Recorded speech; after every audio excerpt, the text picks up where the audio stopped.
with these three clips from a congressman, a senator, and a governor, it will give you just a little bit of hope. Oh, good. Thank you. Just a little bit of hope.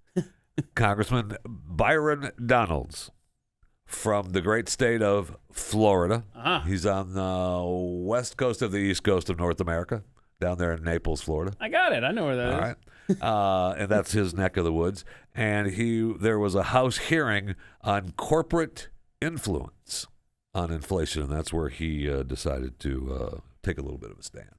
Go down the pathway of providing dollars to people, and they don't have to exchange labor, which is the way our economy functions, for money to pay for their goods and services. Do you think that leads to a labor shortage, yes or no?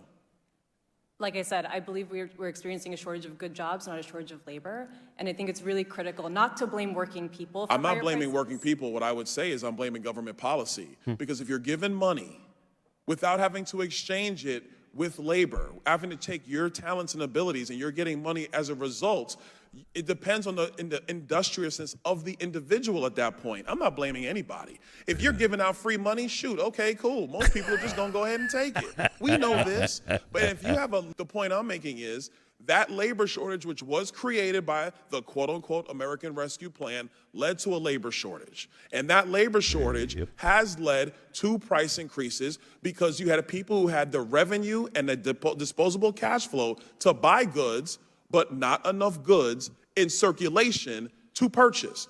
Mr. Goodspeed, is that an accurate assessment of what's happened in America since Joe Biden became president of the United States?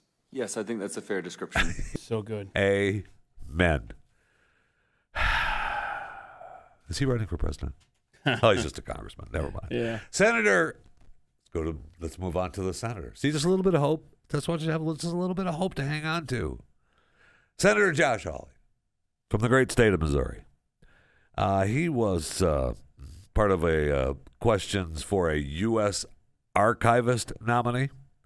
Well, that's what I want my senators to do is question for the United States archivist nominee. That's what they were doing. Colleen Shogan, and he was questioning her about her academic article that she wrote for the American Political Science Association in 2007, titled Anti-Intellectualism in the Modern Presidency, Republican Populism. Shogan says the article was about Republican presidents' use of rhetoric and their success connecting with the American people. She also says that she is nonpartisan and has demonstrated a record during her 15 years of service at the Congressional Research Service, the Library of Congress, and the White House Historical Association. Now, this back and forth goes on for almost 7 minutes. And so I cut it down a little bit, but she continued after every question. She said, "Thank you, Senator. Thank you for that question, Senator. Thank you, Senator. Thank you for that question, Senator." Stalling tactic. However, Senator Hawley from the great state of Missouri does give you a little bit of hope. You wrote an article saying basically that Republican voters are stupid, that Republican presidents deliberately appeal to anti-intellectualism. You rolled it all up in this thing called Republican populism, yet you're trying to present yourself here as a nonpartisan. In fact, you're an extreme partisan, and your record shows that. You're someone who has denigrated Republican presidents, every two-term Republican president, I hope I'm not leaving anybody out, that has, since the Second World War, and their voters in this lengthy article. I mean, I just don't understand. If you wrote it, why won't you stand behind it?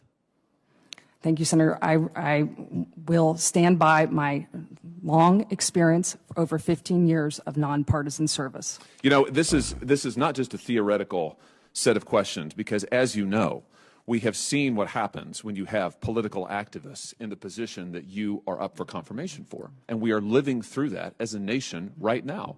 We are living through the weaponization, the political weaponization of the National Archives, the political weaponization of the Department of Justice, the political weaponization of the FBI, such that half of the people of this country cannot trust those institutions. We're living with a president who calls half the voters of this country semi-fascists, who have said that they are a threat to democracy. This is an elected American president who makes these outrageous statements. So in that environment, frankly, to have you up for confirmation for this position, which has become very politically charged, in a way I lament. It should not have been, but unfortunately, the past archivists have done what they've done. The FBI has done what it has done. DOJ has done what they have done. And here you are talking about the anti-intellectualism and, frankly, stupidity of American voters. I mean, if that isn't plain to type, I don't know what that world is. I mean, it's basically a self-parody. How can you assure me or anybody watching this hearing, the millions of Americans, 75 million Americans who voted for a Republican in the last election, how can you assure them that you will be truly nonpartisan, given what you have said over a period of years? Thank you, Senator. I stand by my record of nonpartisan service at the Congressional Research Service, the Library of Congress, and at the White House Historical Association. And I invite anybody to talk to the people that I have worked with for years in my nonpartisan government service. I hope they don't do that. I hope they do that. I don't do that. But I invite you to do it. I hope they don't. I hope they don't. But go ahead. Go ahead. Just a little bit of hope. Wait, Just a little bit of hope. I mean, there's hope because Josh Hawley is That's good. what I'm saying, yeah. Okay. I'm trying to get hope. I want That's hope. what I'm giving you, a little bit of hope. Okay, but I don't know that I'm feeling the hope yet.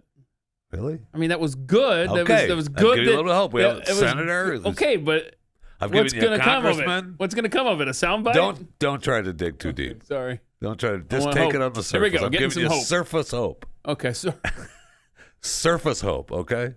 All right. sounds of surface hope. Governor Ron DeSantis. Oh, yeah. From the great I have state. a Let's lot go of back hope to